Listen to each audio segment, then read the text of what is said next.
I'm Douglas Murray, and it's a great pleasure to have been asked to join you this evening. I want to just mention a few things in the short time I have. First is just to mention this: I'm not Jewish myself. I happen to have not just some, but most of my best friends are Jews. But the reason I mention this is that all my adult life I've been surrounded by, or chosen to be surrounded by, Jews. And why should that be? In my secular moments, I'd say it's been luck or good fortune. In my more religious moments, I'd say it's a signal of God's grace, of the wild grace of God.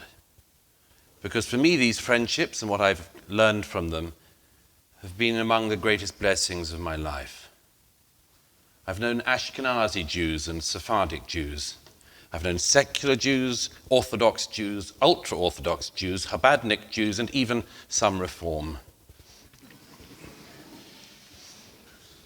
All of these differences are of great importance to many of you and to all of the people who argue them.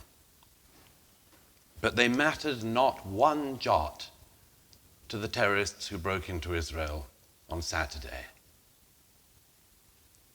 They didn't care whether they were killing secular Jews or religious Jews, voters for Likud or voters for Yesh Atid. They didn't care what the views were of the people they were killing, whether they were for or against recent judicial reforms in Israel, whether they were one of the few people who believe they don't know how to run the country, or whether they were one of the 8 million people who believe they do know how to run the country. All that the terrorists cared about was that their victims were Jews. That was it. They had to be Jews. I once asked Jonathan Sacks in private what he thought it meant to be a Jew, and he replied quite characteristically by quoting someone else. Specifically, he quoted his friend, the late great philosopher Isaiah Berlin. He said, Douglas, Isaiah once answered this question when he was asked by saying, to be a Jew is to have a sense of history. And I looked at Jonathan, and I knew there was something more. He tilted his head. And I said, well, what do you think? He said, I think Isaiah was almost right. And I said, so what's your answer? He said, to be a Jew is to have a sense of memory. Now, memory can be a burden. For some people, an almost impossible burden. But it's also a blessing.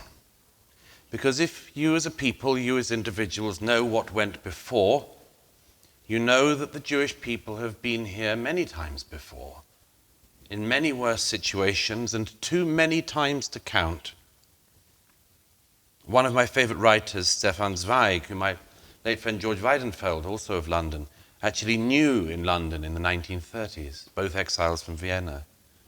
Stefan Zweig, in 1938, in one of his last letters to Joseph Roth, who was soon to die himself in Paris, said from England this in a letter, 1938. He said, every morning I thank the Lord that I am free and in England. But I have an appetite for distant places again, and the desire to see the world in the round once more before it burns. Much as I adore Zweig, it seems imperative to me that we do not fall into the despondency or defeatism that Zweig expressed in that letter, however understandable it was. Because what we know, what he didn't know then, what we know now, is that the Jewish people have seen off every single one of their enemies for millennia. They have outlived every single one of the enemies who've wished to destroy them, from Pharaoh to Hitler. And they will see this enemy off as well. And I say that with absolute certainty. Now, what to do? May I make two suggestions? Firstly, it's always seemed to me that it is not the right of non-Israelis to tell the Israelis what to do. It is up to them to do what they need to do. In my view, all that people in the diaspora and their supporters can say is that they have our love, our support, and our solidarity in the weeks and months ahead. Whatever we can do to support them, we must do. But a second point, if I may. What we can do here in Britain is to keep our own house in order. And our own house in Britain is in disarray. It is not acceptable, it should not be acceptable, that the Jewish community among all of the communities of this country, in this diverse country, should be the one community expected to accept with equanimity those who cheer on the murder of Jews and those who support the murder of Jews. It is not acceptable that the Jewish community should be the only community in this land that is expected to put up with murder and then being scorned for their fellow Jews being murdered.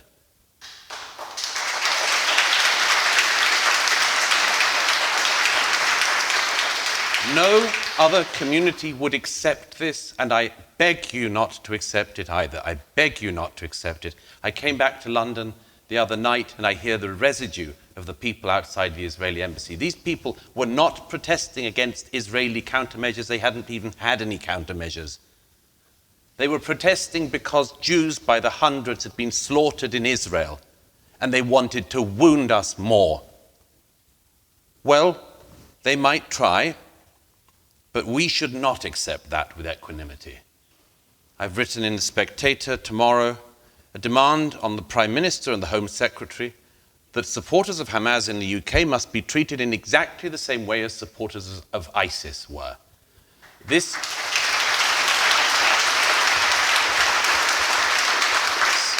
Some people thought that the claim that Hamas was ISIS was a rhetorical claim. We know since Saturday, if we didn't know before, it is not rhetoric, it is real.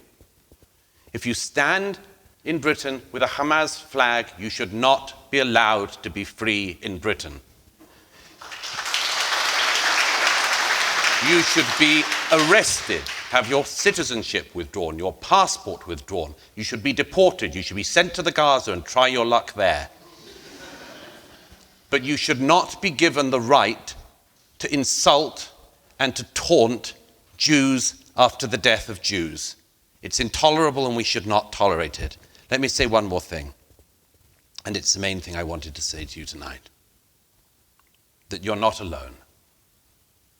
That you're not alone. The saddest thing I've heard in recent days have been the number of Jewish friends of mine who've said, in Israel and outside of Israel, it's always like this. We're always alone. And I just wanted to say that isn't the case. You know, you have, among other things, a Democrat president of the United States who so far has been so fully behind the Jewish state, it is very hard to see what better statement he could give. We have a Conservative Prime Minister here in the UK, Rishi Sunak, who has been utterly supportive of the Israeli state to date. The whole civilized world is behind the Jewish state today. Now that may change. As my friend Barry Weiss wrote on Saturday, we will have to be very careful in the weeks and months ahead to remember Saturday and to keep it in mind.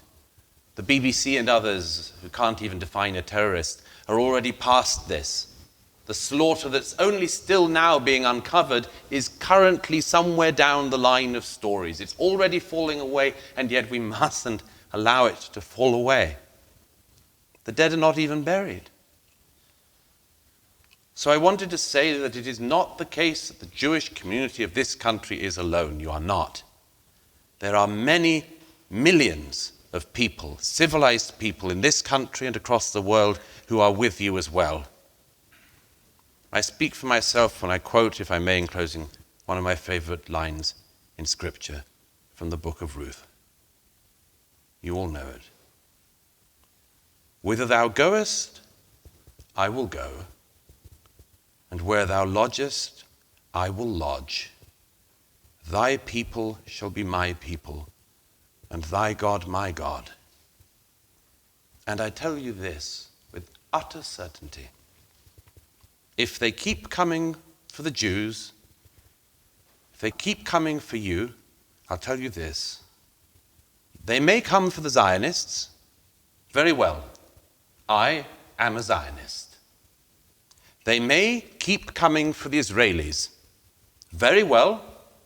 I'm an Israeli. They may come continuously for the Jews. Very well. I'm a Jew. I'm Israel Chai.